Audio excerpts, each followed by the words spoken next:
कोविड-19 के चलते राष्ट्र एक संकट की स्थिति से गुजर रहा है। भारत की जीवन शैली, परंपरा, जीवन मूल्य, सांस्कृतिक आचारगत नियम, जिसके साए में रहने वाले भारतीय न केवल सार्वभौम राष्ट्र की संकल्पना को साकार कर पाए, बल्कि तत्कालीन वैश्विक परिप्रेक्ष्य में एक उन्नत और सफल राष्ट्र की स्थापना भी कर पाए थे। वर्तमान कोविड-19 के आसन्न संकट काल में अतीत की कुछ भारतीय परंपराएं आज भी प्रासंगिक लगती हैं और इस संदर्भ में, इतिहास के संदर्भ में हम दो अभिलेखीय उद्धरणों के प्रमाण प्रस्तुत कर सकते हैं। इनमें पहला है सोहगोरा अभिलेख और दूसरा जूनागढ़ अभिलेख। इस वीडियो में पहले अभिलेख सोहगोरा पर प्रकाश डाला जाएगा। यद्यपि दोनों ही लेख संकट काल में राज्य की ओर से किए गए प्रयासों का प्रमाण हैं। प्रथम में दुर्भिक्ष या अकाल पड़ने पर और दूसरे में अतिवृष्टि से बांध टूटने पर उत्पन्न संकट अवस्था में राज्य की ओर से किए जाने वाले प्रबंध का वर्णन है। इससे पता चलता है कि राज्य संकट या आपदा के समय प्रजा के कल्याण के लिए जनहित के अनेक उपाय करती थी। प्रजा सुखे सुखम राज्ञा प्रजा नाम चहिते हितम नात्म प्रियम प्रियम राज्ञा प्रजा नाम तो प्रियम प्रियम।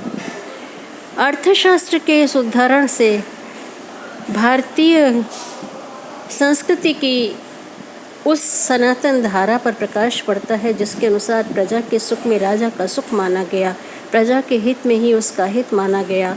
राजा का अपना प्रिय स्वार्थ कुछ नहीं, प्रजा का प्रिय ही उसका प्रिय है।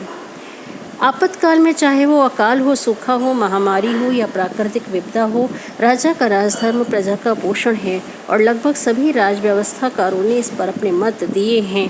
आपातकाल में भोजन व्यवस्था का निर्देश भारत की पुरानी परंपरा रही है और प्राचीन राज व्यवस्था का यह एक अंग प्रतीत होती है।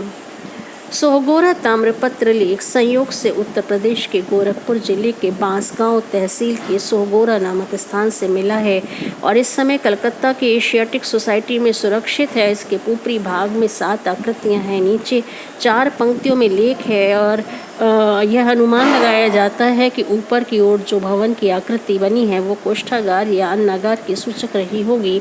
अभिलेख में श्रावस्ती के महामात्र के शासन का उल्लेख है और इस आधार पर इस लेख को 4वीं शताब्दी ईसा पूर्व का माना जाता है।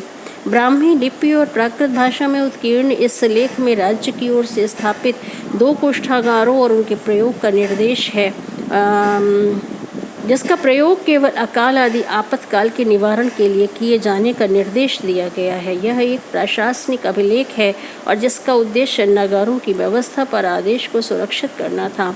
लेख में सावधान किया गया है कि साधारण दिनों में इस संग्रह का उपयोग नहीं किया जाएगा। इस अभिलेख में न किसी शासक का नाम है, न किसी व्यक्ति का नाम है, बल्कि श्रावस्ती के महामात्र का उल्लेख हुआ है और ये कोष्ठागार चौराहों पर स्थापित किए जाते थे। ज्ञातव्य है कि व्यापारियों के आवागमन के विश्राम स्थल ये चौराहे होते थे। चौराहों पर बड़े बड़े केंद्र होते थे व्यापारिक। ऐसे चौराहों पर आपातकाल के लिए कोष्ठागारों की स्थापना किए जाने की व्यवस्था तत्कालीन श्रावस्ती के महामात्र द्वारा उद्घाटित की गई थी। निस्संदेह इस प्रकार के अन्नागारों की व्यवस्था के राजकीय प्रयास संभवतः सिंधु घाटी के समय में भी किए गए रहे होंगे।